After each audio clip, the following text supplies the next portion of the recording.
E rieccoci alla Primus Inter Pares, appuntamento del lunedì e mercoledì, gruppo TV7, siamo in diretta sulla pagina Facebook, gli ospiti li avete già visti qui in studio, da Fabrizio Boron a Simone Borrelli del Movimento 5 Stelle, Fabrizio Boron ovviamente Zaia Presidente, con Luigi Alessandro Pisato del Partito Democratico, Arturo Lorenzoni candidato a Presidente della Regione, poi collegato abbiamo l'onorevole Alessandra Moretti e Luca De Carlo di Fratelli d'Italia. Elisabetta Corazza, abbiamo novità dal web per quanto riguarda il web?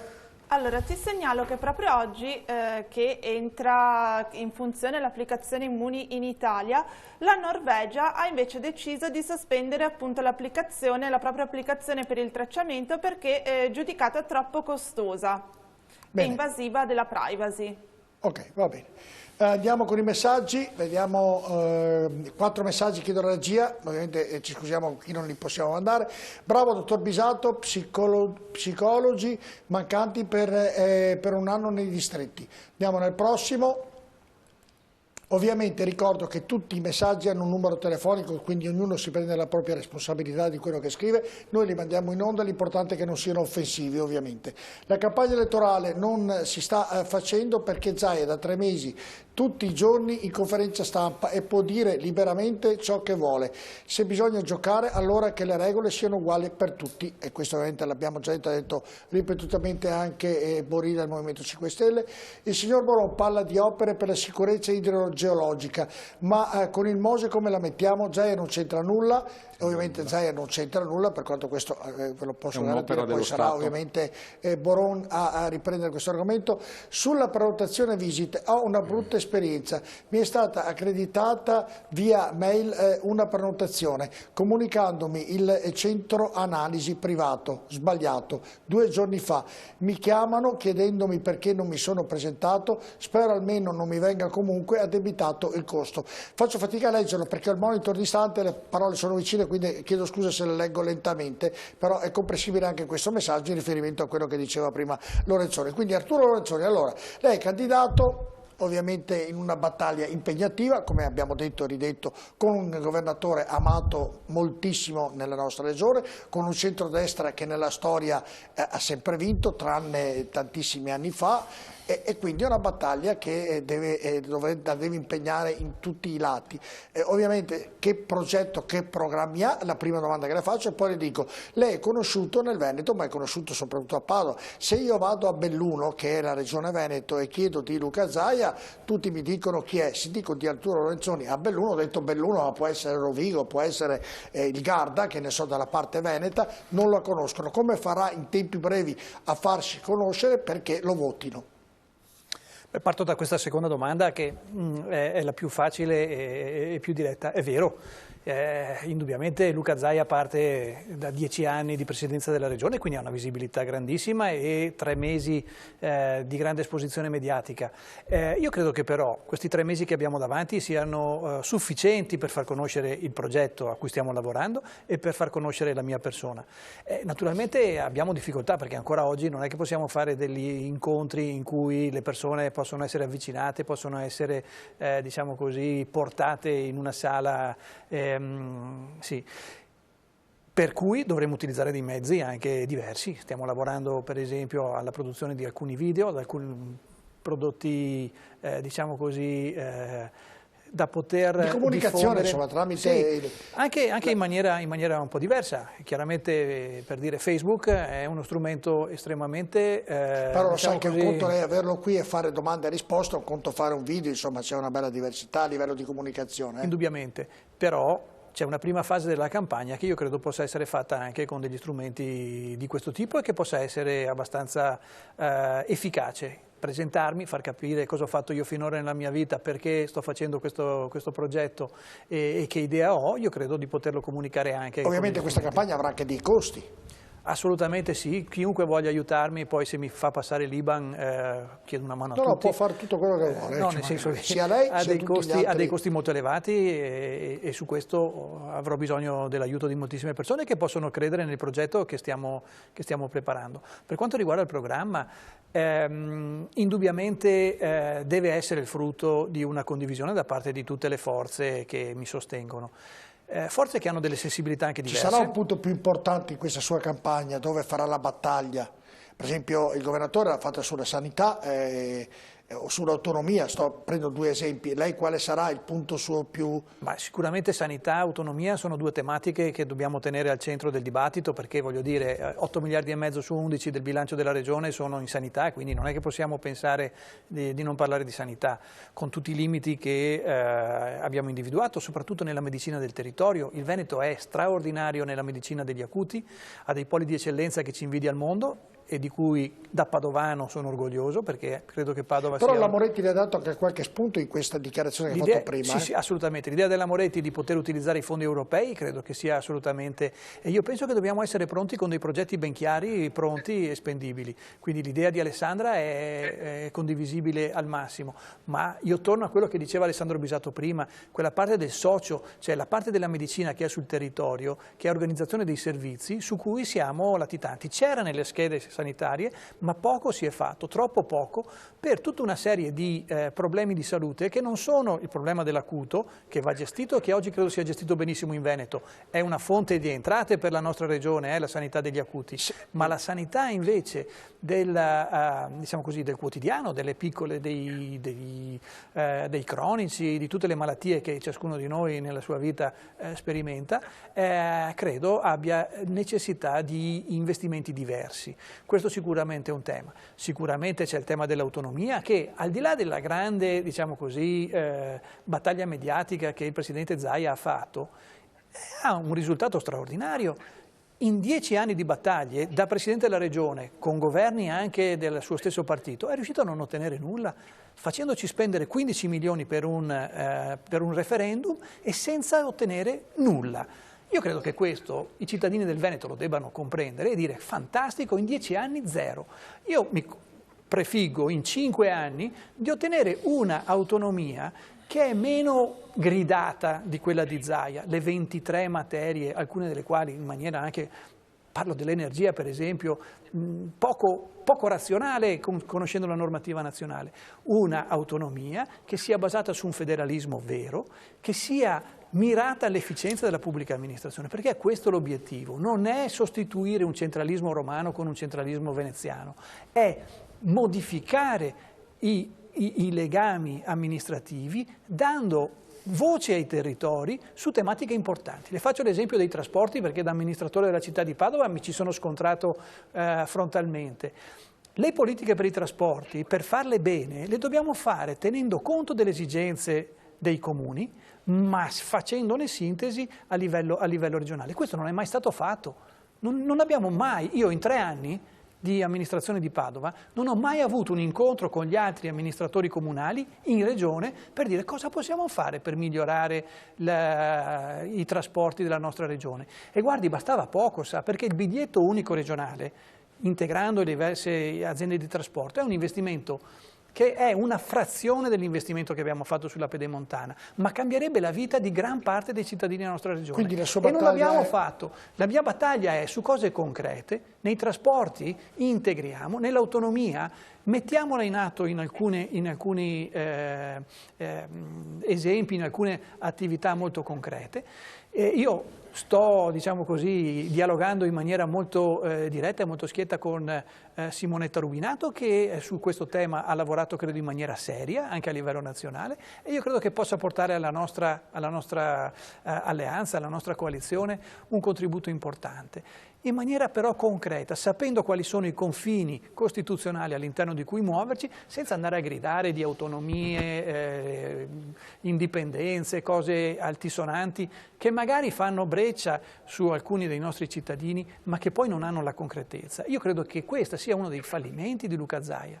Perché voglio dire, se non bastano 10 anni per fare questo, cosa ci vuole? Scusi Lorenzo, ragioniamo a quarti di secolo. Cerco di essere obiettivo anche nelle domande che le faccio. Se ovviamente i punti critici sono questi, poi prende il 70-l'80%, ahimè, credo che... Ha altre qualità, indubbiamente altre qualità, certo. Cioè. Sì, no, ma voglio dire, se siamo disponibili ad aspettare altri 10 anni per vedere l'autonomia, andiamo avanti così. Io non credo che siamo disponibili ad aspettare altri 10 anni per poter andare all'aeroporto di Tessera, come lei diceva, con un unico biglietto.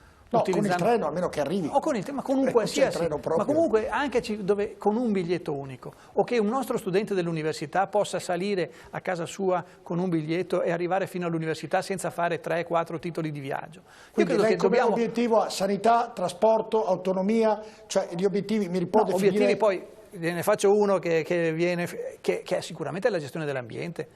Cioè forse il Covid ci ha fatto cambiare le priorità, ma la più grande minaccia che sta vivendo la nostra società è sicuramente il cambiamento climatico. Questo non lo dico io, lo dice il mondo. E la nostra regione è completamente disallineata da un'agenda a livello internazionale. Mi scusi Lorenzoni, ma per battere il Zaia non ci vuole qualcosa di più corposo? Mi sembra più corposo di questo, ma lei sa che noi quest'estate, con i fenomeni estremi, rischiamo di avere dei fenomeni devastanti per la nostra regione. Abbiamo avuto Vaia, abbiamo avuto le trombe d'aria sulla riviera del Brenta e sulla costa, abbiamo avuto dei fenomeni gravissimi che minacciano la salute, l'economia, le relazioni sociali di tutto il mondo, ma io lo guardo dal punto di vista della regione. Dobbiamo fare delle politiche, perché lei guardi l'agenda 2030 dell'ONU, è un'agenda politica stupenda, in 17 obiettivi, che io li prenderei pari pari e li metterei... Sì, deve trovare però anche il posto... E il Green New Deal di cui parlava Alessandra Moretti è esattamente la stessa cosa, riportata su scala europea. A scala nazionale, il lavoro che sta facendo il ministro Costa è esattamente la stessa cosa. Poi andiamo nel Veneto e ci manca completamente l'agenda. Ha capito? Io dico solo, allineiamo il Veneto a quelli che sono gli obiettivi nazionali, europei e dell'ONU. Aggiungo su quello che sta dicendo lei. Questa è l'agenda politica più bella che possiamo mettere in campo. Aggiungo su quello che ha detto lei un'altra cosa molto importante, che per via del Covid il Veneto perderà quasi 100.000 posti di lavoro e quindi anche questo sarà una tematica. E questo è un tema veramente importante, perché proprio andando a fare investimenti su questo, rendendo il nostro sistema economico decarbonizzato, possiamo creare non 100.000 ma più di 100.000 posti di lavoro, rendendo i nostri edifici passivi dal punto di vista energetico. Ma abbiamo fatto un bellissimo studio proprio con il Partito Democratico lo scorso anno, io l'ho fatto da universitario in questo caso, e in cui abbiamo mostrato che con 10 miliardi di euro di investimenti nell'arco dei 30 anni possiamo rendere i nostri edifici passivi dal punto di vista energetico. E il sistema energetico lo possiamo lo stesso decarbonizzare con altri 10 miliardi di euro nell'arco dei 30 anni, che è una scala di investimenti assolutamente a portata della nostra regione, arrivando però ad avere delle prestazioni straordinarie dal punto di vista ambientale, creando lavoro, creando competenze e sostenendo le nostre imprese che vanno fuori. Ecco, una battuta dall'onorevole Moretti, è sufficiente per competere con Zaia quello che ha detto Lorenzoni? Onorevole Moretti, rapidamente. Ma io credo che questo sia uno schema e ovviamente degli obiettivi molto importanti, il New Green Deal, la sostenibilità ambientale, la qualità dell'aria, dell'acqua, è fondamentale anche per la salute ovviamente, poi certamente ha detto bene il tema della sanità, riorganizzarla sul territorio appunto, come dire, rafforzando tutto quello che è per esempio il sistema di assistenza domiciliare, di sanità diffusa. L'altra cosa che chiedo al mio partito, che potrebbe essere un'altra cosa molto importante, l'Europa si è mossa per garantire a ciascun cittadino europeo l'accesso al vaccino anti-Covid. Sono stati fatti dei passi giganteschi e l'Europa sta in competizione con India e Stati Uniti proprio nella ricerca del vaccino che vuole garantire a tutti. Io credo che dire per esempio che dovrà essere obbligatorio vaccinare con il vaccino anti-influenzale i soggetti più fragili in Veneto, che sono appunto gli anziani, che sono i bambini, sarebbe molto importante, visto che Zaia per tanto tempo ha lisciato il pelo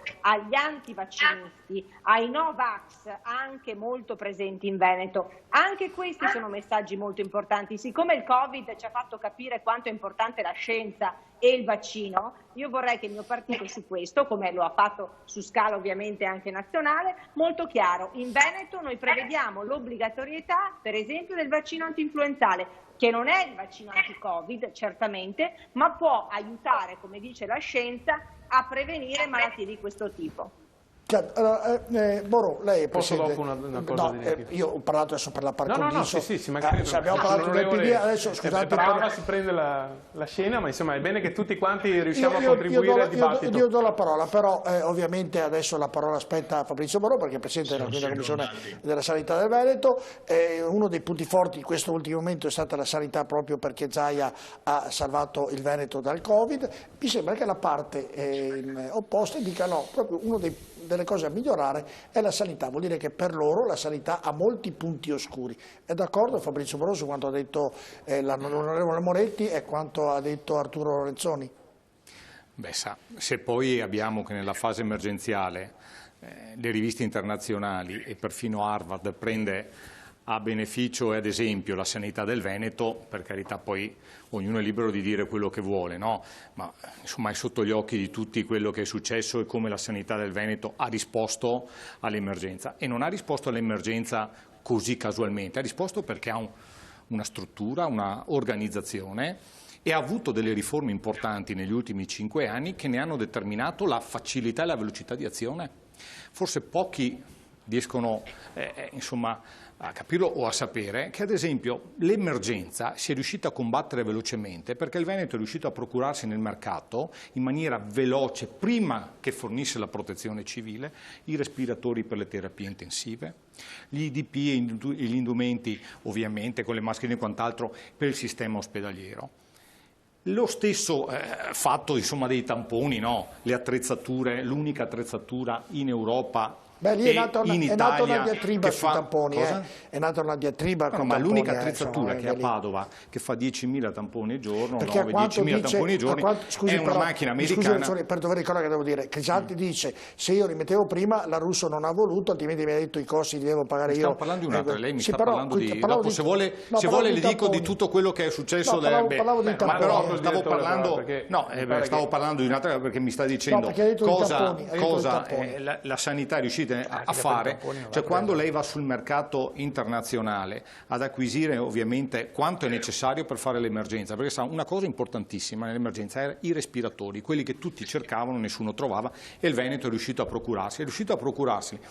Perché il Veneto con le riforme che ha fatto centrale? No, guarda, diciamo quelli guarda, se vuoi domani ti mando anche le copie delle bolle dei DDT che sono arrivati a emergenza già consumata, quelli della protezione, perché quelli che sono entrati a emergenza in corso sono quelli che siamo riusciti a acquisire nel mercato internazionale, come del resto la stessa macchina per far tamponi, no? Siamo riusciti ad acquisirla in Olanda, l'unica macchina presente in Europa che fa 10.000 tamponi giorno. Ma perché questo? Perché le riforme sono state fatte, hanno prodotto ad esempio una tanto bistrattata azienda zero che tutti e soprattutto voi, no, contestavate, è quella che è riuscito a produrre capacità e razionalità ovviamente di acquisti centralizzata, è riuscita a produrre risultati economici, perché guardi che azienda zero solo nel 2018 aveva prodotto 130 milioni di risparmi nella gestione accentrata e circa 200 milioni di risparmi nel 2019 è l'obiettivo. Noi, grazie a quello, perché quando lei va a comprare all'estero non le fanno mica il pagamento 60-90 a fine mese, non le dicono mica porta a casa la merce e domani la paghi, vogliono i soldi prima.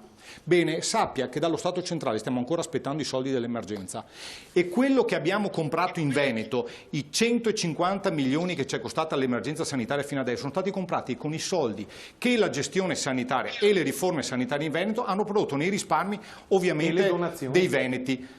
Quella è la parte importante, sono 58 milioni di euro che sono entrate, a quelli si aggiungono 150 milioni di spese che sono intervenute nell'ambito sanitario oltre per la gestione emergenziale, che si sono potuti mettere perché avevamo la capacità finanziaria di fare e la capacità finanziaria è derivata dalle riforme che abbiamo fatto. Oggi il bilancio sanitario, Lorenzoni, non è 8 miliardi e mezzo, è 9 miliardi e mezzo il bilancio della sanità a precisione in Veneto. Sai perché 9 miliardi e mezzo? Perché la capacità della sanità in Veneto, che ha prodotto la prima regione per lei in Italia, gli permette di portare a casa 170 milioni all'anno di incoming di chi viene a operarsi qui. Permette di portare a casa, essendo l'EA, primo l'EA, porta a casa premi di competitività, essendo capacità di spesa sanitaria. Parliamo dei project di Sant'Orso, dell'Angelo e di Schiavonia. Tutti i premi sanitari Posso che porta a casa. questo? Perché sai, quei parametri che tu prima hai bistrattato, ma che fornisce il governo, sono quelli che ogni anno definiscono la classifica della sanità e in base alla posizione della sanità ti dicono prendi la premialità. Siccome la sanità veneta, grazie alla premialità, adesso finisco perché qua siamo due.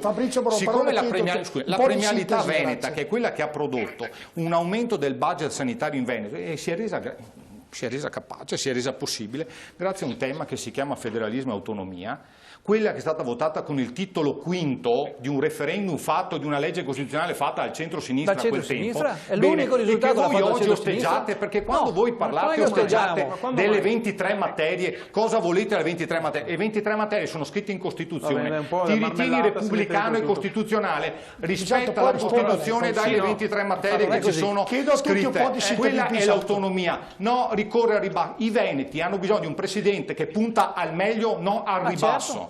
Assolutamente, sarebbe ora di averlo. È una mezz'oretta, vediamo se Bisato, prego. Posso almeno fare un ragionamento intorno a sta cosa, perché già da come viene posta noi non stiamo denigrando il sistema sanitario veneto. Il sistema sanitario veneto è un'eccellenza. Il sistema sanitario nazionale è stato inventato in Veneto da una signora che si chiama Tina Anselmi, che l'ha reso universale per tutti. E solo qui si chiamavano ancora ULS, dalle altre parti si chiamano ASL, e non per caso, perché questi termini che sembrano astrusi sono la realtà concreta della vita quotidiana delle persone. Quello che io dico da tempo, e sfido qualcuno a dire che non era quello il crinale che stavamo prendendo, è che progressivamente depauperando il sociale del sanitario, il rischio che questo territorio torni indietro. E nessuno mette in dubbio che la riforma abbia centralizzato delle ULS, ma volete spiegarmi se è possibile che in Veneto ci sia l'ULS di Padova 6, che è 1 milione di abitanti come quella di Verona, e poi ci sono delle ULS che sono rimaste di 200.000 abitanti? È possibile governare un sistema di questo tipo da 1 milione di abitanti qui a Padova, garantendo a tutti la stessa risultato in termini sociosanitari? Si vede, si sa. Perché, come ha detto il consigliere prima, se uno prende la prenotazione lo mandano a Campo San Piero e magari sta nella bassa padovana. E nel periodo Covid, Schiavonia, miglior ospedale perché moderno e per acuti, è stato reso solo Covid. Ci stava. Anche se qualcuno dei miei dice che doveva essere ripristinato di lì a qualche settimana per rendere le funzioni a chi aveva problemi oncologici, a chi doveva farsi qualche intervento acuto, e lo mandavano se gli andava bene, a Piove di Sacco, a Campo San Piero o a Cittadella. Allora io penso che non ci debbano essere cittadini di serie A e cittadini di serie B, e per non fare questo bisogna ritornare a pensare le cose che hanno funzionato in quel sistema, rendendolo centrale e pensando che un'azienda zero compri al massimo le siringhe e le garze, ma che non gestisca tutto in un sistema centralizzato che non dà più nessun potere ai direttori generali e ai direttori sociali in particolare, che sono l'anello di congiunzione con il territorio e con i sindaci, che non contano più nulla, e i sindaci sono le sentinelle del cittadino. Solo io, lui, chi fa l'amministratore sa che alla mattina ti arriva qualcuno e ti dice al consultorio non trovo più nessuno, perché non hanno sostituito il personale, perché per sostituire il personale bisogna fare anticamera per un mese, andare in un tavolone di un direttore generale di tutta la sanità del Veneto che dice te ne mancano 5, te ne do 2 perché il sociale non conta niente. Allora queste cose qua io ho il coraggio di dirle e sfido qualcuno a dirmi che non sono vere, perché le ripetano tutti gli amministratori anche di centrodestra. Vorrei portarvi qua una sera e metterli tutti intorno a un tavolo e sentire cosa vi dicono. Cosa dicono dei consultori familiari, cosa dicono dei problemi che hanno le nostre famiglie e che non trovano risposta. Allora questo voglio che per una volta in maniera stentorea nessuno dica che noi attacchiamo il sistema sanitario veneto. Non è vero. Noi diciamo che se andava come era scritto stiamo precipitando a quello che non avevamo e lo perdiamo. Perdiamo quello che avevamo. Nel dire questo perdiamo, però non è che ne parli. No, ma direttore, ma è importantissimo. La riforma è stata fatta 4 anni fa e ha tradotto quasi una per provincia l'ULSS. Bisogna riprendere mano, anche se il mio partito all'epoca diceva che ce ne doveva essere una per provincia. Bisato, mi scusi, abbiamo qui il presidente della 5ª Commissione Sanità. Chi meglio di lui può controbattere? Io no di sicuro, ma lui sì può controbattere quello che sta dicendo lei. Allora, il dato positivo non è ammesso, è la miglior sanità che c'è, è quella che ha dato la prova migliore e nessuno critica la sanità. Bene, abbiamo capito, lo dicono anche dalla parte opposta, quindi voglio dire, tema in meno. Detto questo, io non ho mai conosciuto nulla nella vita che non sia perfettibile, no? Che si possa migliorare, non ho mai conosciuto nulla, quindi ogni cosa nella vita ha un suo funzionamento e ha magari nel corso del tempo le necessità del rodaggio, del stringere la vita, del trovare la soluzione, del risolvere ogni cosa nella vita. Quindi è chiaro che una riforma della sanità fatta nel 2016 ed entrata in funzione nel 2017, magari nel corso del tempo, dei prossimi 5 anni, però è l'impianto che non cambia. Guardi, io quando ho aperto la discussione generale sulla riforma della sanità nel 2016 in aula, che abbiamo portato da 21 ULSS a 9 ULSS il sistema del Veneto, sono partito dicendo che era finita l'epoca delle ULSS disegnate a collegio elettorale. E lo dissi con coscienza, perché purtroppo il meccanismo con cui si ragionava era questo. Oggi invece il sistema ULSS deve essere gestito ovviamente, e come dovrebbe essere sempre, nel contesto di ragionamento dell'ambito cittadino e per dare il miglior risultato nell'ambito territoriale. È la politica che sa di direttori tutti responsabili. Ma guardi, il problema, sa cosa veniva a dirmi a me la gente prima? Uno di Vigonza prima veniva a dire che non poteva venire a Padova perché era dell'ULSS 15. E il risultato che porterà la sanità e porterà la riforma della sanità è quello di scavalcare anche gli altri confini, uno di Vigonza non è detto che non possa dare ad Olo, ma questo arriverà ovviamente. Azienda zero, il programma, guardi, e dopo mi taccio, l'azienda zero, il più grande ovviamente obiettivo che ha è 3 anni. C'è una macchina, è in corso la gara per la fornitura del sistema informatico unico, ma si arriverà al centro di prenotazione unico. Il centro di prenotazione unico, che è quello l'obiettivo maggiore, per il quale se uno è sotto Padova ma è vicino all'ospedale di Venezia, possa andare a prenotarsi la visita sull'ospedale più vicino. Borile, De Carlo, poi l'onorevole Moretti, se siete sintetici così. Do la parola a tutti. Io vorrei anche toccare un altro tema che è legato alla sanità inevitabilmente e che correla inevitabilmente la questione sanitaria e la questione ambiente, che stasera purtroppo non siamo riusciti a parlarne perché dovremmo parlare di molti temi, che è un tema che secondo me, ahimè, ne parlano molti però non sufficientemente, che è quelle delle zone di bonifica per l'inquinamento FAS. Perché dico questo tipo di tema che mi sta particolarmente al cuore, che ha a che fare anche con la questione sanitaria? Perché stiamo parlando del disastro ambientale più grande della storia d'Europa.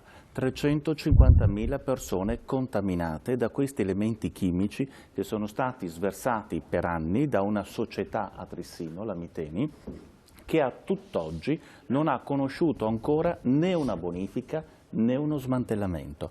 Perché dico questo? Perché è vero che nel 2011 questa società, a cavallo tra il 2011 e 2012, questa società denunciò il disastro ambientale, proclamandosi però non responsabile. Fino a qui uno potrebbe dire, beh, cosa fa la Regione? La proposta dei 5 Stelle quale sarebbe, Borile? La proposta dei 5 Stelle è quello di, a parte che adesso abbiamo fatto anche noi un esposto dove si è anche messa la Regione come parte civile, si è presentata, però ricordiamoci che in quell'area lì ad oggi non c'è stata alcuna bonifica, non c'è stato alcun smantellamento dell'area, attenzione, e qui la Regione ha attivato dal 2016 un piano di sorveglianza sanitaria per vedere la incidenza a livello di salute di quelle persone che hanno ovviamente subito e acquisito i FAS. Stiamo parlando di 350.000 persone da un quadro clinico fortemente compromesso. Certo. De Carlo, io pensavo questa sera di parlare delle candidature come governatore del Veneto, non solo della sanità, siamo siamo ridotti a parlare solo e esclusivamente di sanità. Credo che il Veneto abbia bisogno di tante altre cose, infrastrutture come abbiamo detto prima, ambiente e tant'altro. Invece abbiamo parlato la maggior parte di sanità come l'unico problema del Veneto, di posti di lavoro, delle aziende che vanno via, di chi dovrebbe ritornare in Veneto, degli luminari che dovrebbero ritornare, insomma. Invece abbiamo parlato solo della sanità, naturalmente è un tema ovviamente che colpisce oggi più di tutti i cittadini. De Carlo. Ma non è solo il tema che colpisce più i cittadini, è anche una grande fetta del bilancio poi della Regione Veneto, quindi è normale che in una campagna elettorale, in un abbozzo di campagna elettorale già si cominci a parlare di sanità veneta. Anch'io credo che la sanità del Veneto sia una delle sanità migliori, basterebbe girare un po' l'Italia per rendersi conto di quali siano le situazioni delle altre sanità, e non citando solo lo scandalo dell'Umbria, ma insomma guardando anche la sanità nel Lazio, non mi sembra che siano delle sanità fiori all'occhiello, però altrettanto vero che, come dice giustamente il Presidente della Commissione, tutto è migliorabile, tutto è assolutamente perfezionabile anche, però credo che si parta da una buona base. Credo guardi, chi diceva prima che non esiste la destra e la sinistra, insomma sembrava di sentire qualche vecchia canzone, ma io credo che non ci siano temi di cui se ne occupa solo la sinistra e temi che se ne occupa solo la destra. La politica, in genere, la politica deve occuparsi di tutti i temi, semmai sono le visioni che possono essere diverse o le sensibilità che possono essere diverse, ma appaltare determinate parti, cioè l'ambiente di sinistra sembra Giorgio Gaberi, insomma mi sembra una lettura abbastanza semplicistica dell'orizzonte politico. Io quello di cui sono particolarmente preoccupato, lo dico da sindaco anche e quindi da amministratore, è che in questa manovra, la manovra dei 55 miliardi che anch'io ho votato, per cui anch'io ho votato lo scostamento in Parlamento che si aggiunge ai 25 di prima, noi sindaci attraverso l'ANCI abbiamo lamentato una carenza di oltre 5 miliardi, oggi nella manovra ce n'è 3,2, quindi vuol dire che per svolgere anche le sole mere amministrazione normale, insomma quella quotidiana, mancano circa più di 1,5 miliardi e questa è una fonte di grandissima preoccupazione. La seconda è quella relativa alla crisi, che secondo me a autunno sarà molto acuita rispetto a quello che oggi c'è delle partite IVA, ma anche di tutti quelli dipendenti che si troveranno a finire le casse integrazioni, che possono essere sì coperte ancora per altri 2 mesi, ma che poi, se la crisi diventa strutturale, come purtroppo lo diventerà, se non si salvano, se il 30%, il 20% delle imprese saranno in difficoltà, soprattutto a rientrare poi dei prestiti che hanno assunto dalle banche, io credo che quello sia un tema su cui anche la Regione dovrà concentrarsi parecchio, insomma diventerà un tema centrale dell'agenda e quindi assolutamente da non sottovalutare. Onorevole Alessandro Moretti, prima nel ragionamento che ha fatto prima ha fatto un ragionamento, un gioco di parole sto facendo, che non sono intervenuto perché però è un ragionamento interessante. Ha detto in poche parole, devo dire al mio partito di convincere la gente a fare il vaccino anti-influenzale obbligatorio, e questo non è un togliere la libertà al cittadino stesso. Le faccio questa domanda perché tanti ovviamente sono contrari al vaccino, perché obbligare il cittadino a fare un vaccino ovviamente deve avere un senso costruttivo, un senso logico. Ecco, non è obbligarlo che togliamo la libertà al cittadino di fare quello che vuole?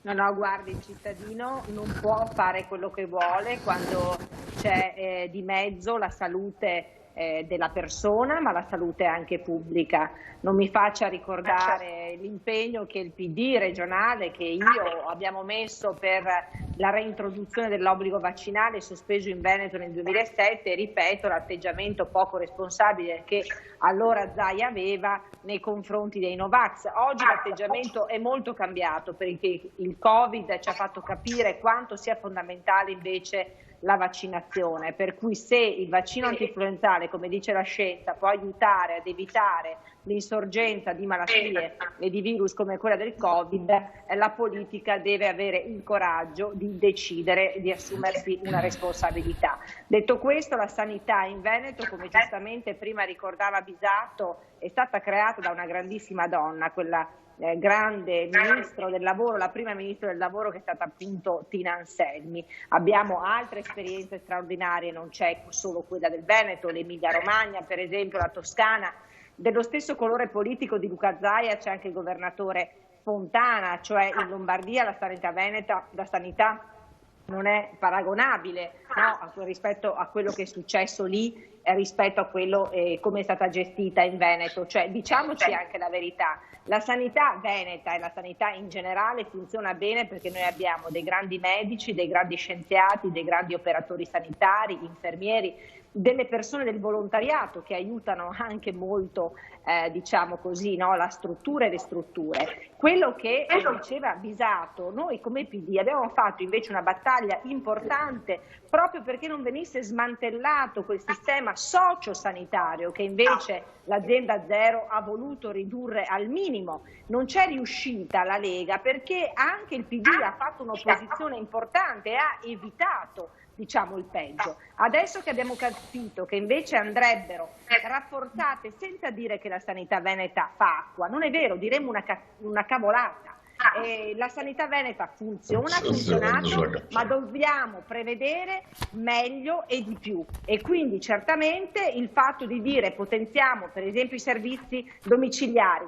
Ma scusi direttore, qualcosa non è funzionato nelle case di riposo del Veneto, sì o no? Non è funzionato. Il dottor Crisanti ha detto delle cose molto molto forti anche contro il governatore Zaia, quindi anche quella è una voce autorevole per esempio sui tamponi. Non è che Zaia è lui, come dire, il fautore della grandiosità della sanità veneta, perché anche l'opposizione ha fatto la sua parte, perché soprattutto sono gli scienziati come Crisanti che hanno aiutato il Veneto ad affrontare la pandemia.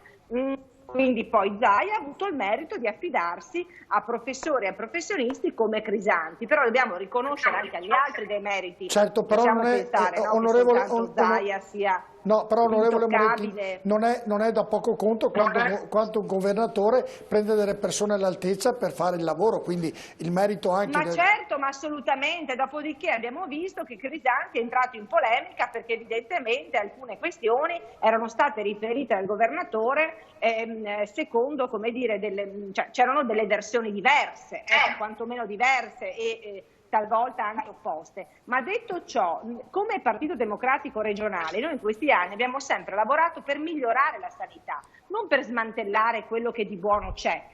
E quando Bisato dice giustamente e Lorenzoni dice che la nostra proposta non è una proposta alternativa, ma è una proposta rafforzativa che va, per esempio le liste d'attesa ci sono o no in Veneto? Sì, ce ne sono e tante, no? Le liste d'attesa anche per malattie o visite al cancro al seno, al tumore, ci sono anche queste, Boron lo sa benissimo. Allora noi come PD abbiamo il dovere, se siamo un'opposizione che fa opposizione in maniera costruttiva, di dire la nostra proposta per il governo regionale è una proposta diversa, non del tutto alternativa perché nessuno vuole smantellare niente, ma vogliamo migliorare anche alla luce di una pandemia che ha mostrato dei segni, cioè le riforme delle case di riposo in Veneto va fatta perché sono morte tantissime persone anziane e quei familiari hanno diritto di sapere perché sono morte in numero così elevato. Certo, però è da riconoscere che anche Boron prima nell'intervento ha detto, ovviamente prendendo i meriti del governatore, ha detto però tutto è anche migliorabile, quindi mi sembra che nel ragionamento abbia fatto un ragionamento obiettivo e oggettivamente interessante. Vengo da lei Lorenzoni, perché siamo andati oggi in centro per la città per chiedere cosa pensano di queste votazioni regionali. Sentiamo cosa ha detto la gente. Parliamo delle elezioni regionali, come vede la situazione prossima? Speriamo di mantenere la situazione che c'è adesso, Zaia è presidente e siamo tutti a posto. Ma credo che resti quello che è adesso, sì, tranquillamente. Zaia è sicuramente favorito da come ha gestito perché è stato bravo. Poi personalmente non sono da quel lato politico e quindi voterò Lorenzoni. Se dovessi dare una lettura di quello che è successo e di come sono state gestite le cose, direi che possiamo anche essere orgogliosi in Veneto. E quindi Cosa devo dire? Se devo fare un pronostico dico che vincerà Zaia. Nonostante questo, non è che l'altra parte non abbia delle buone proposte. Secondo me Zaia è stato molto bravo a condurre tutto ciò. È riuscito, si è organizzato bene, è riuscito a programmare molto bene e di conseguenza secondo me potrebbe ripresentarsi, sì, potrebbe essere rivalutato e potrebbe essere votato. Sarà ricandidato il presidente attuale oppure vede altri? Da come lo vedono penso di sì. Cioè, nel senso, sento parlare molto bene, poi non penso sia solo un discorso politico, sia del partito a cui lui appartiene, ma penso che sia un discorso della persona, di quello che ha cercato di fare per la sua regione. La candidatura del vice sindaco Lorenzoni come le sembra? Trova tutta la mia approvazione, ho tantissima stima di Lorenzoni e di coloro che lo stanno seguendo e quindi quantomeno io mi auguro che qualcosa riesca a risicare, anche se siamo certi che la vittoria è già scontata. Non la ritengo adatta, ecco. Non ritengo adatta lui come persona, quindi appunto sarei favorevole alla ricandidatura di Zaia. Lo conosciamo poco, comunque è una personalità, quindi penso che meriti la candidatura, però non ritengo sia in grado di battere l'attuale governatore. Diciamo che è alternativa a Zaia, ma non so, Zaia credo sia un passo sopra. Credo che Zaia abbia dimostrato di lavorare bene e forse meriterebbe fiducia. Io credo che sull'onda emotiva di quello che è successo soprattutto qui nel Veneto, Zaia abbia ottime possibilità di vincere, anche se io non le nascondo che voterò per Lorenzoni. Quelli che hanno detto Lorenzoni che voteranno per lei, però hanno detto vincerà Lorenzoni. Dipende da loro. Cioè però, vincerà Zaia, scusami. Sì, ma dipende da loro, da quanto riescono a comunicare ai loro amici perché intendono votare me. Però vorrei tornare su una cosa, perché qui c'è questa narrazione, no, di Zaia ha fatto tutto bene. Ma vi ricordate quando avevano dichiarato zona rossa Padova, Treviso e Venezia? E Zaia ha detto: io ho un comitato di scienziati del Veneto che dice che è una fesseria chiudere, lasciateci tenere aperto. Questo comitato di scienziati del Veneto, ma chi erano? Io vorrei sapere, non so se Boron sa chi sono i nomi di queste persone, perché a me incuriosisce. Poi dopo qualche giorno ha chiamato Crisanti e ha detto aspetta un attimo, ok Crisanti fai tu la linea, e siamo andati molto bene. Però dobbiamo ricordarci chi è Luca Zaia, è quello che aveva fatto lo spritz in piazza San Marco il giorno prima, che aveva tenuto aperto il carnevale perché era un'influenza, e poi ha fatto rapidissimamente un 180 gradi e ha cambiato direzione. Per cui, voglio dire, questa narrazione, andiamo a vedere i fatti. Andiamo a vedere la sequenza, i tamponi che sono stati fatti. Quando è arrivata la lettera di Mantoan a Crisanti di dire guarda che il sistema sanitario non li paga, non fare agli asintomatici perché non va bene. Cioè c'è stato un conflitto. Succedono però queste cose. Certo che succedono, però la scienza non la si chiama solo quando l'acqua arriva dove non doveva arrivare e si prende paura. La scienza la si ascolta sempre, la si ascolta sul Covid e per fortuna poi ha deciso di ascoltarla, se ne è reso conto, tardi secondo me, ma comunque se ne è reso conto, e la si ascolta anche negli altri campi, perché se la scienza ci dice di fare alcune cose nel campo del sociale, nel campo dell'ambiente, e se non ci fa comodo non lo facciamo. Io dico questo, cioè è un approccio metodologico.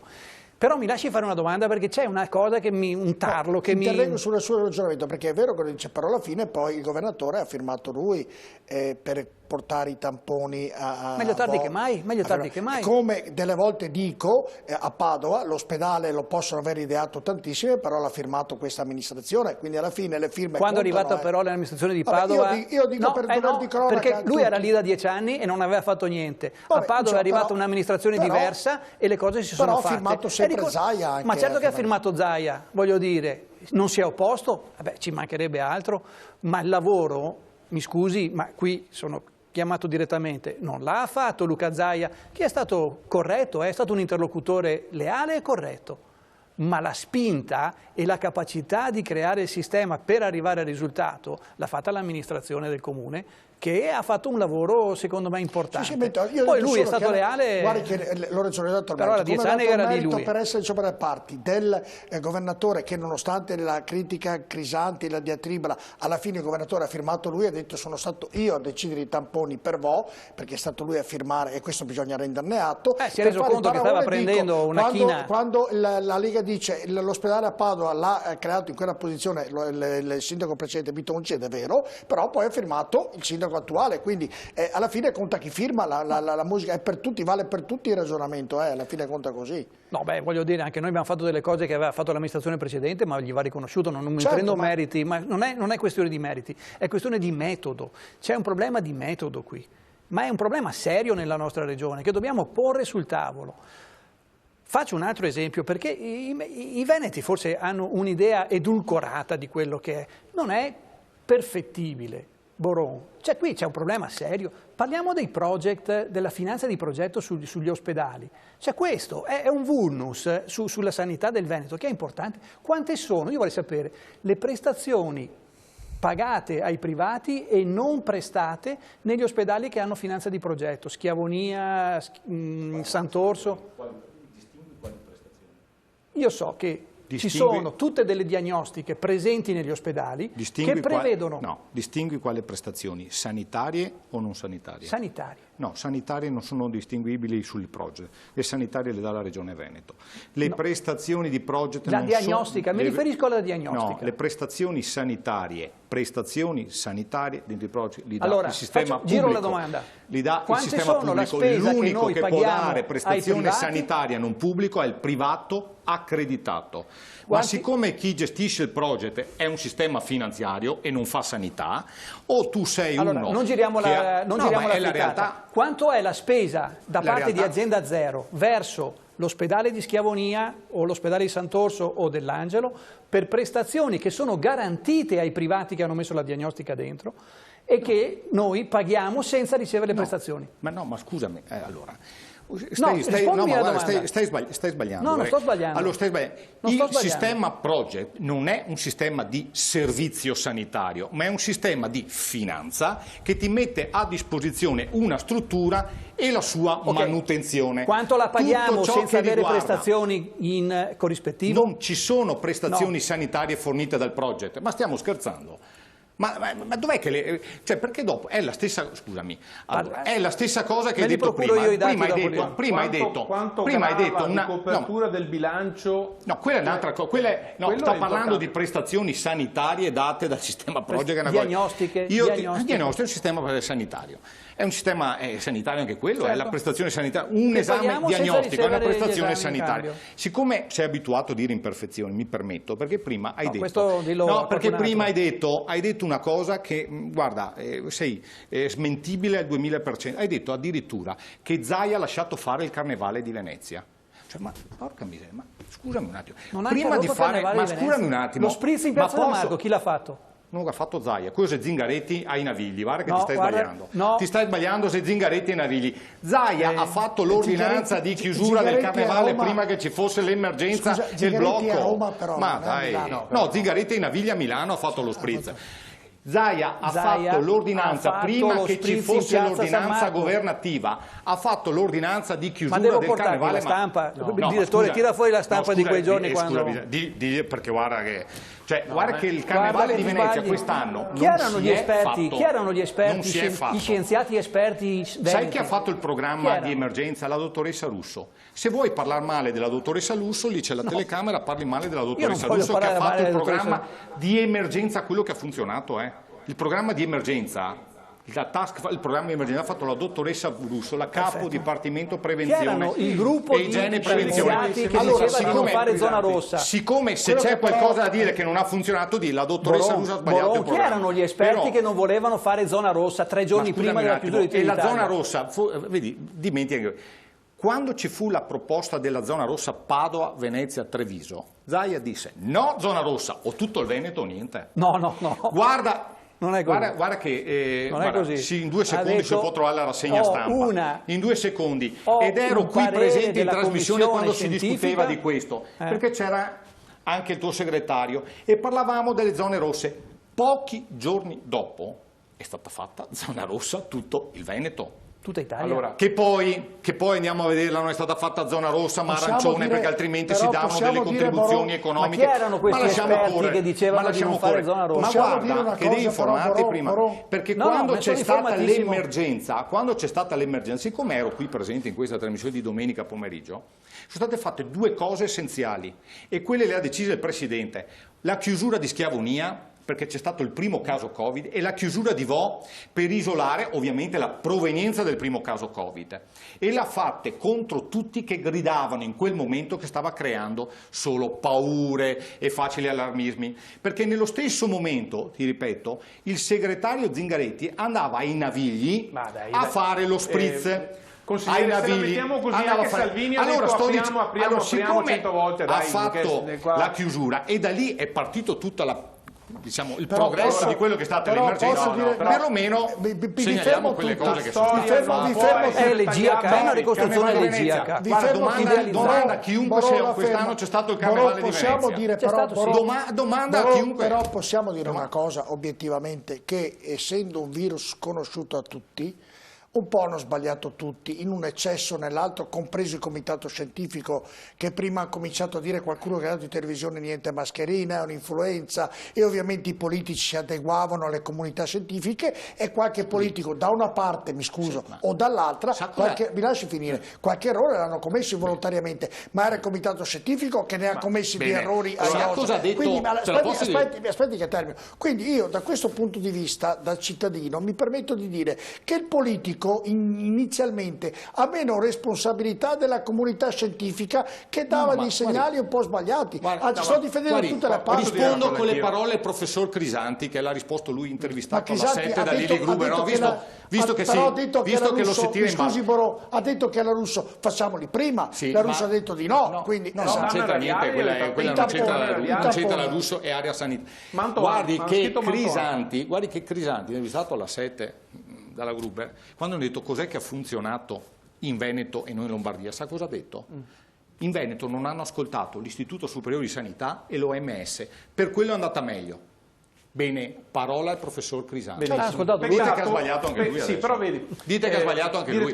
Cioè noi siamo andati contro le linee sanitarie dell'OMS e dell'Istituto Superiore di Sanità.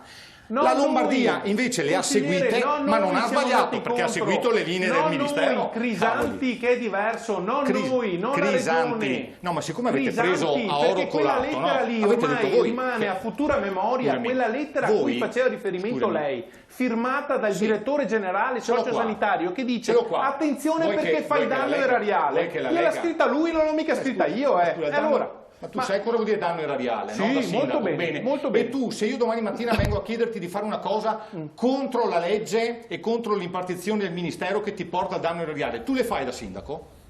Tu le firmi da sindaco? Se ritengo che in coscienza che sia da fare, la faccio. Crisanti l'ha fatto. Domani mattina allora fai una delibera in comune dove dai un contributo economico a tutti i tuoi cittadini senza copertura finanziaria. Consigliere, e vediamo. C'è una cosa... No, ma non è così. Ma lo sai che tu che non è così. Fai la copertura. No, mi permetta una cosa, direttore. Allora, quando si è nell'agone politico...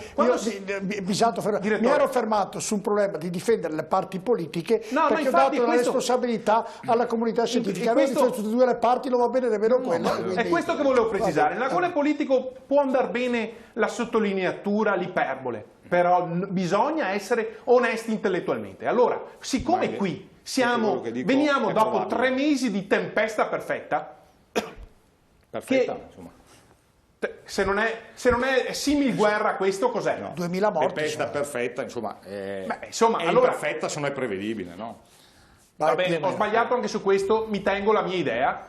Io e lei e anche il consigliere ci siamo intervallati anche in questi studi di giorno in giorno, di settimana in settimana, cambiando progressivamente da chiudere tutto, riaprire un po', riaprire tutto, vedremo, capiremo.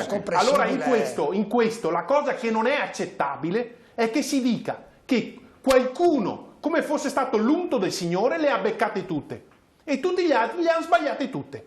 Qui c'è un combinato disposto di regole nazionali, ordinanze regionali, che un giorno stringevano di più di 100 metri, ma ce lo ricordiamo cosa voleva dire in prossimità per portare fuori il cagnolino a prendere aria, perché questo era un modo per dire che in Veneto un po' si apriva e dalle altre parti chiudevano? Ha ragione Arturo Lorenzoni. A un certo punto il Veneto ha detto 3 regioni rosse no, 3 province rosse no. 3 giorni dopo hanno chiuso tutto. No, ma se stiamo facendo il processo, stiamo facendo il processo alle intenzioni, perché a Nembro ed Alzano Lombardo per 3 giorni, dicasi 3 giorni, bisognava fare zona rossa quando hanno continuato ad andare al lavoro e ci sono state le conseguenze con le morti in ospedale. Allora, non voglio che se ne tragga la conclusione.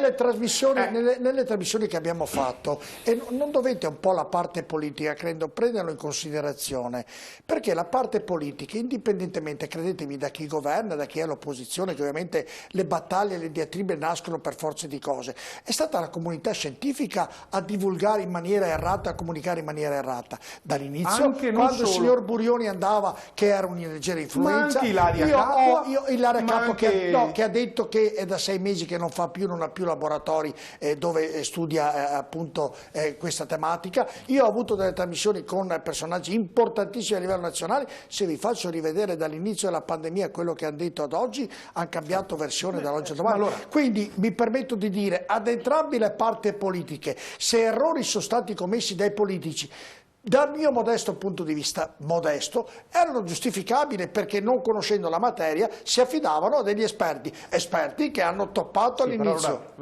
Ma io sono perfettamente d'accordo con lei.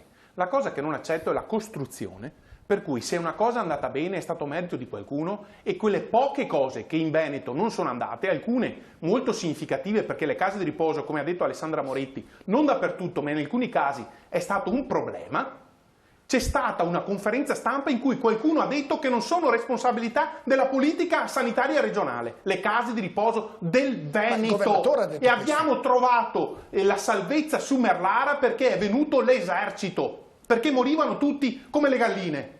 Allora, queste cose qua ce le possiamo dire, e io non sto dicendo che è andata male, è andata benissimo. La regione ha sempre detto che non è competenza. Però non si può nemmeno dire che Crisanti l'ha detto, ha riconosciuto il ruolo. Io ho sempre saputo, e da quanto ha detto il governatore, che le case di riposo non sono a gestione della regione, sono private. No, direttore, questo non lo accetto. No, ma scusi, perché la casa di riposo è 90, chi è che nomina il consiglio d'amministrazione? Il sindaco pro tempore, quindi Bisato, Luigi, Alessandro ha nominato i 5 componenti e non c'è stato un caso di Covid. Il consiglio d'amministrazione della casa di riposo poi sceglie il medico, la struttura sanitaria interna e quant'altro.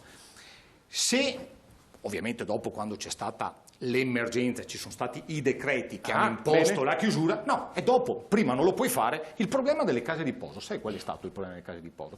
Vorrei dire, il 75% delle case di riposo in Veneto hanno avuto 0 contagi, il 75%, solo il 5% ha avuto dei decessi, nel 5%, e la maggior parte di quelle che hanno avuto sono quelle che hanno avuto, purtroppo dico amaramente, confinanza con Lombardia da una parte e Emilia-Romagna dall'altra, per ovviamente quelle commistioni di passaggio di persone da un confine all'altro.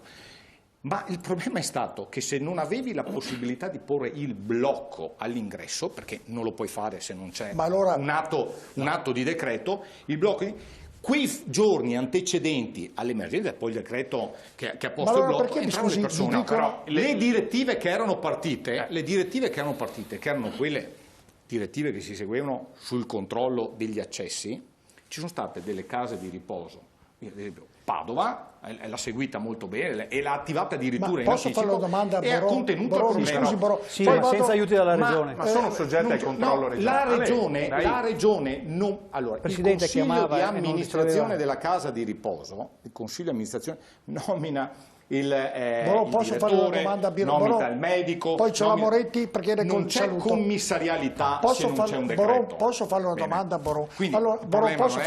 Posso fare una domanda? Allora, nell'intervista con il governatore e con l'assessore della sanità ha sempre detto che le case di riposo non sono e non dipendono dalla regione. Io ho sempre capito questo, mi corregga se sbaglio, però poi capisco, però poi le linee guida le ha date la regione in un secondo momento. Ma le linee guida sono entrate in vigore ovviamente quando è entrato il decreto di emergenza. per capire. Un esempio solo, perché su questo argomento qua, guardate, no, poi voglio lo vivo sentire da mattina Alessandra alla sera, lo Moretti, conosco troppo perché abbiamo bene. che il collegamento, perché altrimenti... Le comunità alloggio disabili, salute mentale, tossicodipendenze, sono quasi tutte, a parte qualcuna gestite direttamente dall'ULSS, sono tutte gestite dal privato sociale. È arrivata una direttiva che ha detto da domani si chiude.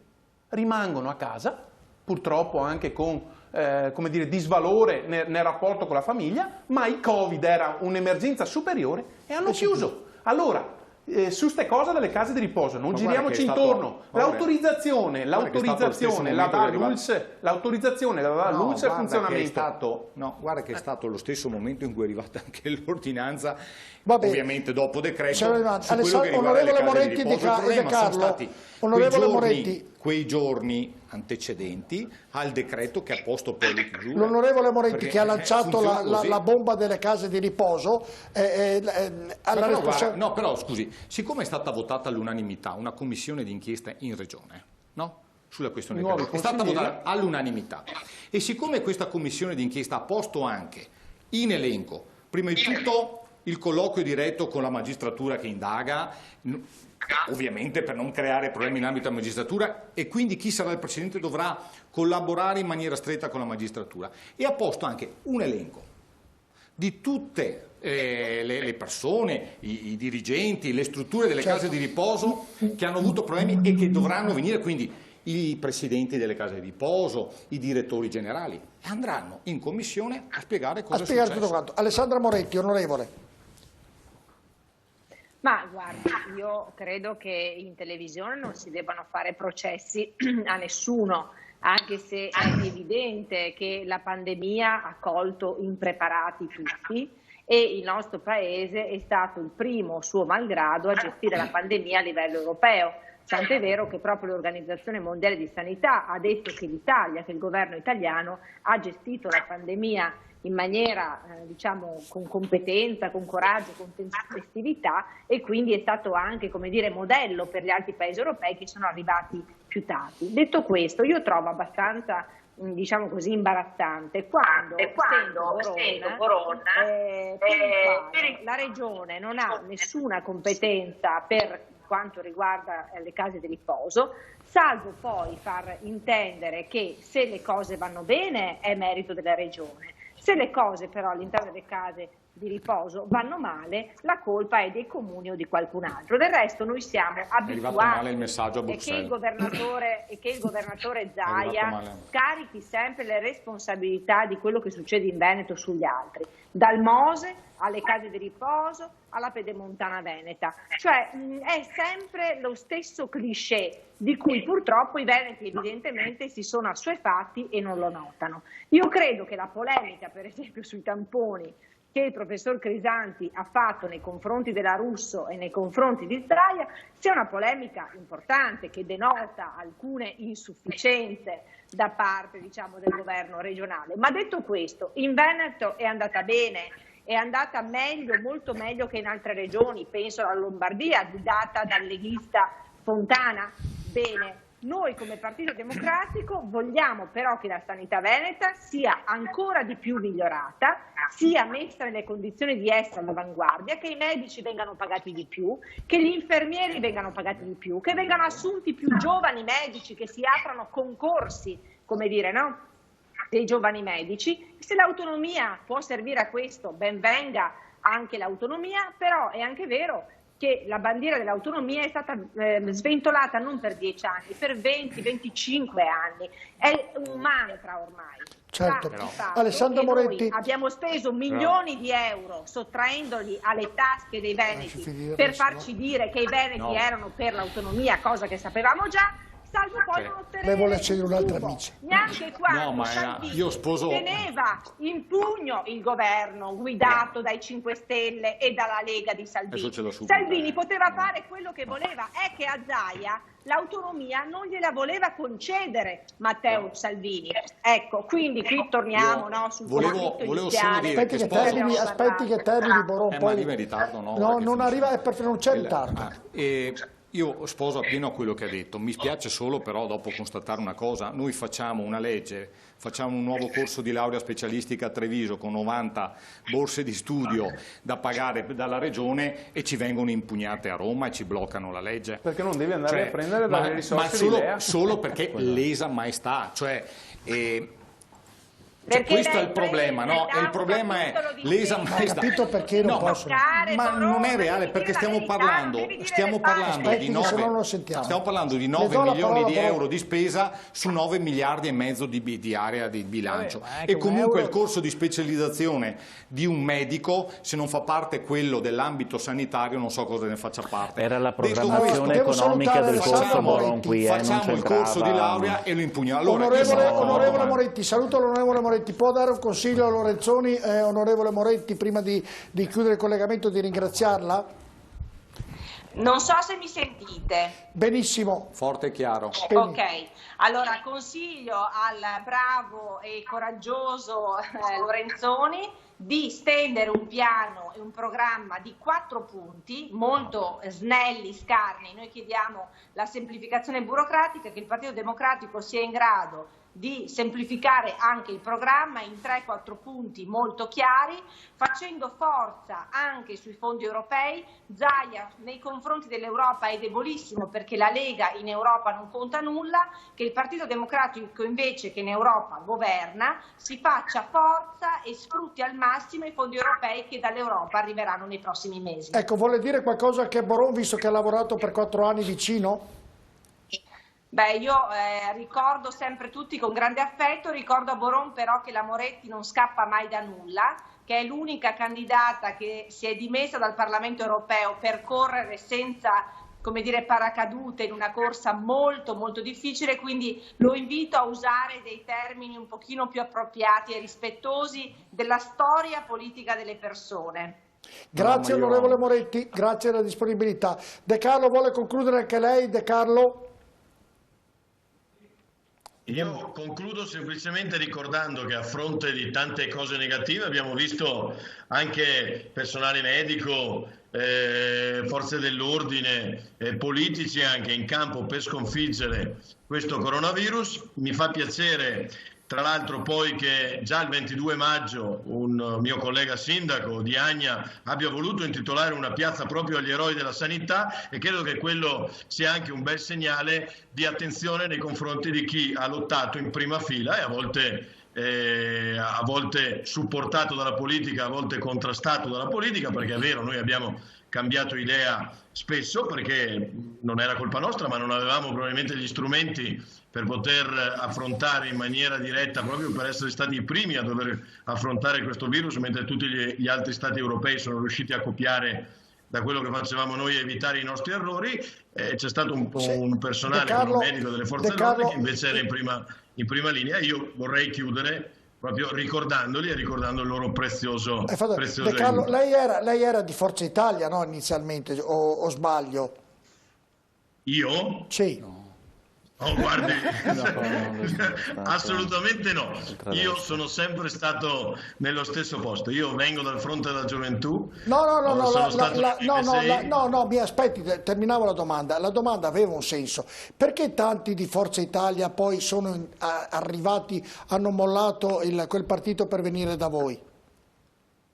Ma semplicemente perché quel progetto politico probabilmente è fallito, mentre noi che siamo quelli che coraggiosi, come Lorenzoni oggi e come la Moretti 5 anni fa, sono rimasti a tenere la bandiera della destra, e oggi diventiamo attrattivi per la nostra grandissima coerenza, per il lavoro fatto sul territorio da tanti sindaci e anche da un leader che oggi è in forte ascesa. Oggi siamo attrattivi per quel mondo anche moderato, non solo prettamente di destra ma di centrodestra, che oggi si riconosce nei nostri valori. Quindi io sono felicissimo di esserci stato all'1% e sono altrettanto felice di essere oggi il coordinatore regionale di un partito che ha il 15, 16, 17%. Pensate di superare... Ma io non sono mai stato in Forza Italia. No, sì, lo so, no, ma era una domanda inerente perché molti di Forza Italia sono passati a Fratelli d'Italia, non ricordo i nomi, ma è inutile che li ricorda, specialmente la parte femminile, insomma, molti sono venuti a correre politicamente nel vostro gruppo ed erano di Forza Italia, per questo era la domanda iniziale, perché lei non è mai stato e le chiedevo per quale motivo quelli di Forza Italia sono passati di là.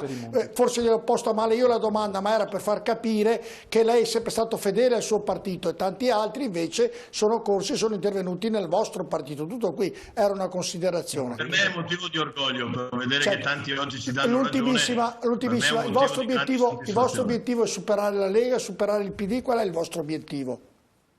Il nostro avversario politico è sempre il PD, non è la Lega. A noi non interessa fare una corsa sulla Lega. Noi siamo di destra, di centrodestra, e quindi con il centrodestra vogliamo mantenere ottimi rapporti. Il nostro avversario da battere è sempre quello che gioca nell'altro campo. Noi non facciamo mai lotte interne quando possiamo. Grazie Luca De Carlo, buonanotte, grazie del collegamento. Grazie a voi. Il 5 Stelle come siamo messi, Borile? Ha perso molti consensi, perché il Movimento 5 Stelle, esco un attimino dal ragionamento, ha perso così molti consensi a livello nazionale?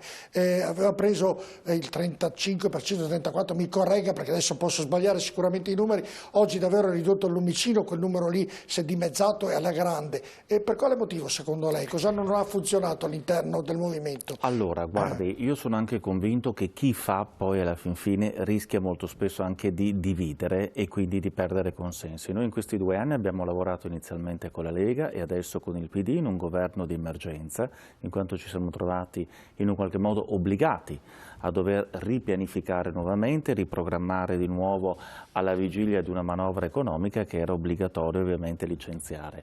Successivamente alla manovra economica ci siamo trovati a gestire ovviamente una pandemia in cui tutti inevitabilmente, io su questo ma non è, sono Borile, mi scusi se le d'accordissimo. interrompo, che nel candidare le persone, le candidate dopo che queste persone sono conosciute, faccio l'esempio suo, se lei oggi si candida come sindaco di Padova prenderebbe molti più voti di quanti li ha presi tempo fa che non era conosciuto. Non è che sbagliati i tempi di decidere che persone... È una domanda, io penso anche, io per esempio adesso sono candidato al Consiglio regionale perché effettivamente ho preso molti voti, perché giustamente come lei dice quando uno lavora sul territorio da molti anni poi la gente lo conosce e la gente vota chi conosce, soprattutto poi nelle elezioni regionali in cui bisogna scrivere il cognome.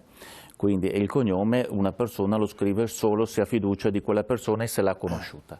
Guarda, io penso che sia un problema... Poi lei ha un cognome conosciuto e quindi qualche voto in più lo prende? Sì, anche grazie a lei per esempio, questo potrebbe anche... Ecco, poi ho anche delle omonimie sgradevoli, attenzione, che hanno creato problemi. Io pensavo di averle seppellite dopo 3 anni e lei me li ricorda puntualmente, però detto questo io penso che il 5 Stelle abbia da migliorare sul livello comunicativo.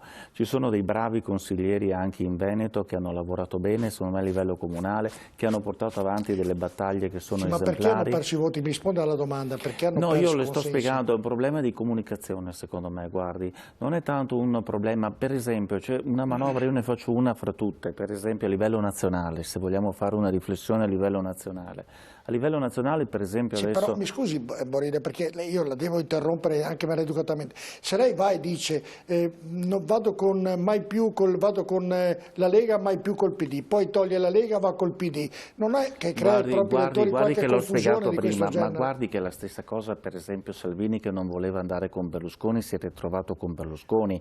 Cioè ci sono delle dinamiche, in politica non bisogna mai dire mai. Ci siamo trovati nella situazione... Per la poltrona va bene tutto, quindi. Ma non è una questione di poltrona, ho spiegato prima che noi ci siamo trovati a formare un governo di emergenza e non c'erano altre alternative. Questo era il discorso, non potevamo non preparare una manovra economica, non potevamo andare al voto. Cioè io sto dicendo questo, adesso noi possiamo essere criticati per questo, però possiamo essere anche in un qualche modo visti che in quel momento era l'unica soluzione possibile. Fare delle politiche, perché ti rispondono no, non è democristiano il mio modo di rispondere. Io sto cercando di leggere gli eventi, che cosa è successo? Io non sto disconoscendo i meriti, le ho chiesto una domanda molto semplice, perché dopo tutto quello che state facendo, e dal suo punto di vista bene, magari per altri no, ma perché ha perso così molti consensi ugualmente il movimento? Questa è la domanda. Ma io le ho risposto prima, dal mio punto di vista c'è un problema che deve essere migliorato, che è quello della comunicazione esterna. Noi facciamo tante cose positive, ma non le comunichiamo in maniera appropriata. È stato chiaro, perfetto. E invece Fabrizio Boron, la Lega, Salvini ha dato la portata dal 4 al 34%, numeri incredibili. Ovviamente dai dati dove sembrerebbe che insomma, Salvini non sia ovviamente in crescita, ma stia prendendo qualche piccolo punto, ma lo sta prendendo. Secondo lei lo sta prendendo perché non è rimasto al governo, o se lo sta prendendo per quale motivo, o se secondo lei non lo sta prendendo per niente, insomma, perché ci sta anche questo, insomma.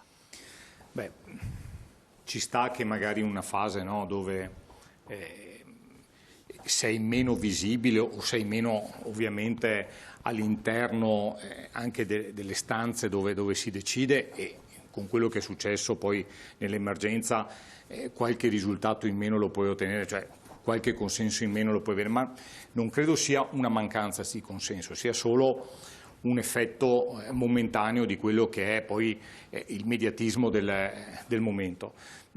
La Lega è comunque data, dai sondaggi è data al 27-28%, quindi molto di più, mi creda, di quello che davano i sondaggi prima delle europee. Perché se lei va a vedersi i sondaggi delle europee, prima di quel 34% ci davano a quel voto lì.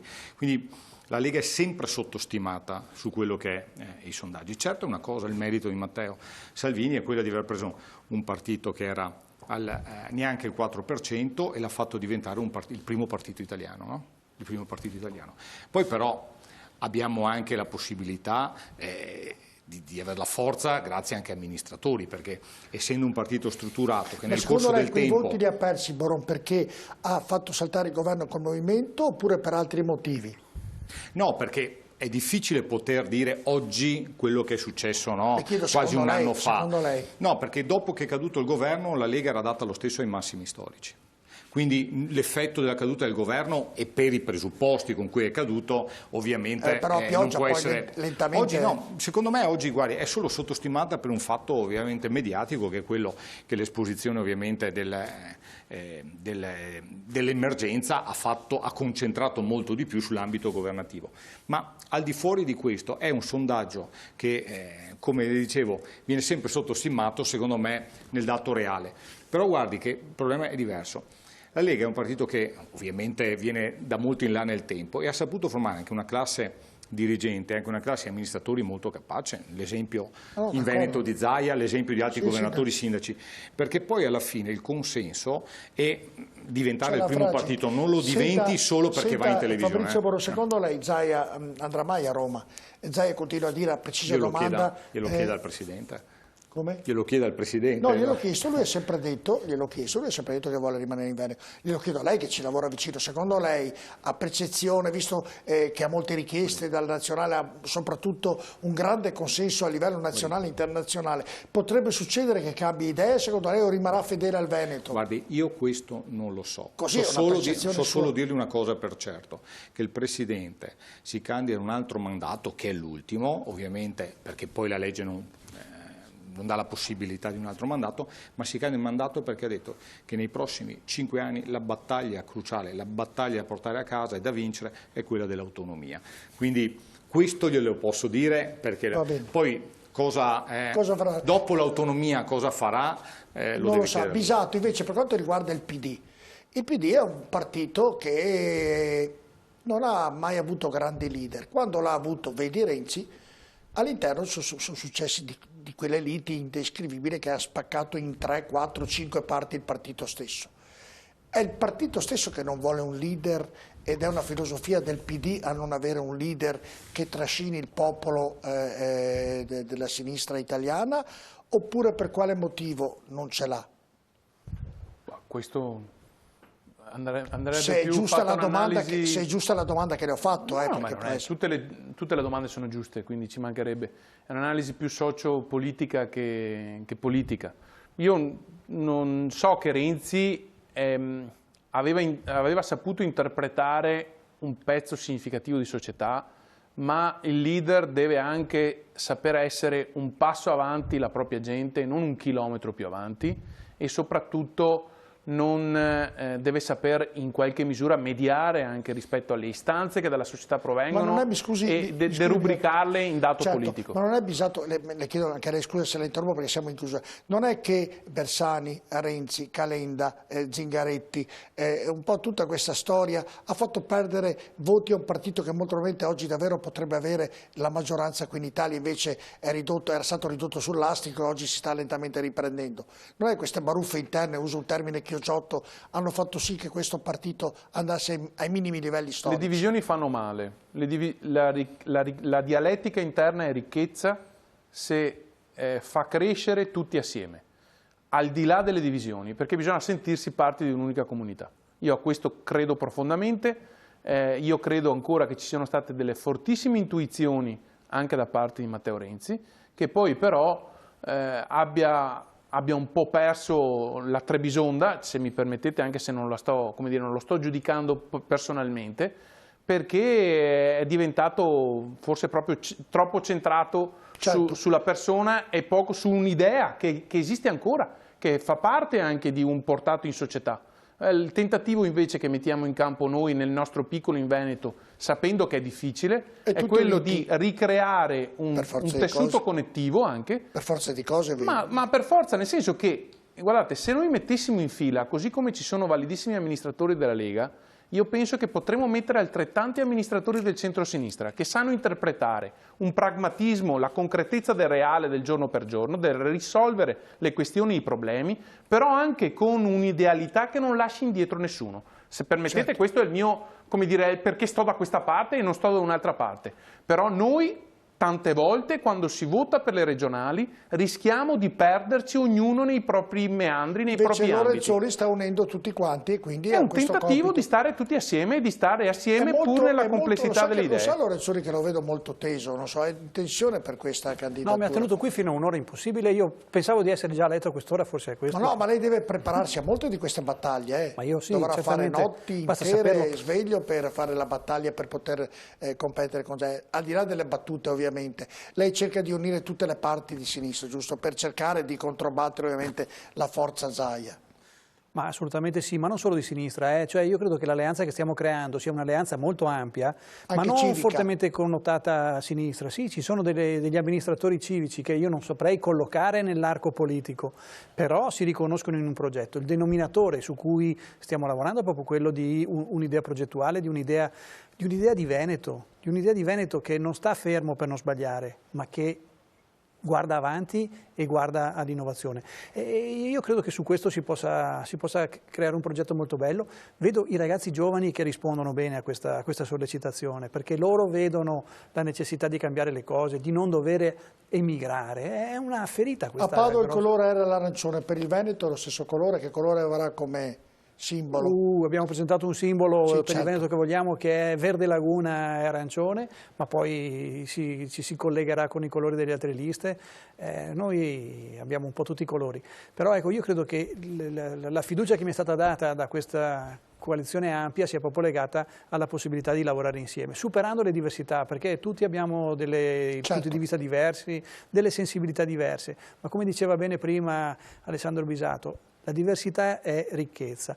E i partiti che hanno una rigida gerarchia dove parla solo uno e tutti quanti stanno zitti perché si allineano, possono andare bene fin tanto che questo uno ha la stima di tutti, ma poi sotto le crepe lavorano e diventa fragile. E queste crepe non sai bene quando si aprono, si potrebbero aprire anche prima di settembre. Certo, però finora l'Italia ha funzionato quando c'erano leader che comandava solo lui, vedi Berlusconi, vedi Renzi stesso, vedi Salvini. Se l'Italia lavorava... di solito la storia dice questo, ma a grandi linee, tranne qualche eccezione, insomma il leader è sempre Renzi avuto è durato molto poco, nel 2014 aveva un patrimonio incredibile col 40% e l'ha dissipato perché ha privilegiato se stesso rispetto al gruppo. È stato chiaro il ragionamento. Allora, siamo in chiusura, mi fai leggere, Denis, i messaggi perché ovviamente si sono già arrabbiati e chiedo scusa ai telespettatori, gli ultimi 4 via. Allora così, a proposito di infrastrutture, avete mai percorso la ferrovia Rovigo-Chioggia? Tornerete indietro di 40 anni, sia dal punto di vista delle infrastrutture ad un unico binario, sia dal punto di vista dei treni costruiti 50 anni fa. Giacomo da Vicenza, questo ha scritto Giacomo da Vicenza, quindi